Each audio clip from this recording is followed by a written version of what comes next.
نظم نه مخکې به درته منصور علي معصوم صاحب یو غزل ډالۍ کومه تاسو ته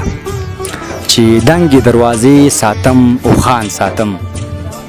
دنګې دروازې ساتم او خان ساتم، او جیزه بلا بلا یاران ساتم،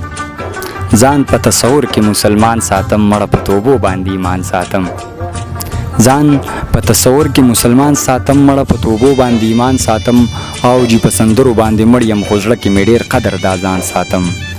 زه اوس د مایار حدونه پیژنم بیا به زه اوس د مایار حدونه پیژنم، زه اوس د یارانو نه لږ ځان ساتم، او زه ملنګ او څنګه به د ژوند په خوږو پوهه شم، معصوم صاحب څنګه به د ژوند په خوږو پوهه شم، مړ نه چې ستا په شان جانان ساتم. مننه. او څنګه به د ژوند په خوږو پوهه شم، مړ نه چې ستا په شان جانان ساتم، او ضابط که ستا د درملنګ شمه، زه په زړه کې دغه یو ارمان ساتم. او نظم دی تاسو ته یې ډالۍ ملګرو یې غوښتنه کړې وه چې او عنوان یې دی زه چې په تا باندې مین شومه. زه چې په تا باندې مین شومه، ما ځان ولیدو، ما د خپل فکر په جانان کې هم جانان ولیدو، ما پکې درد ولیدو، ما پکې درمان ولیدو، د خپلو سترګو نه د اوښکو مې باران ولیدو، ما پکې درد ولیدو، ما پکې درمان ولیدو، ما پکې خپل تاریخي ریښې ګریوان ولیدو. بس لنډه دا چې زه د عمر ارمانجن شوم، او زه چې په تا باندې مین شومه.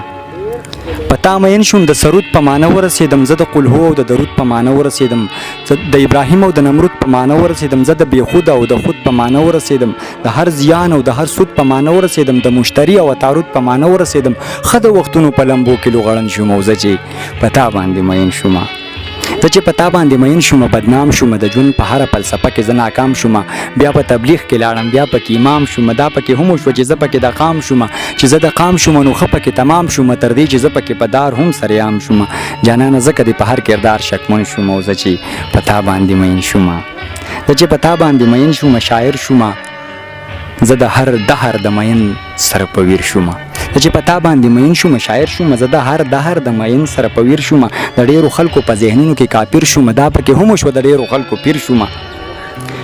بیا د غمونو په زغملو کې ماهر شومه، بس لنډه دا چې زه د قام د خوب تعبیر شومه، شومه حساس د زمانې په غم غمجن شومه، او زه چې په تا باندې مین شومه. زه چې په تا باندې مین شومه، پنکار شومه، د خپل احساس په زولنو کې راحصار شومه، بېسیاره خور شومه، بېسیاره ځکه خوار شومه، د خپل ژوندي حصه د خپل ژوندي ضمیر د هر خوا ذمهوار شومه، قرار چې نه شوم نو د هر څه نه قلار شومه،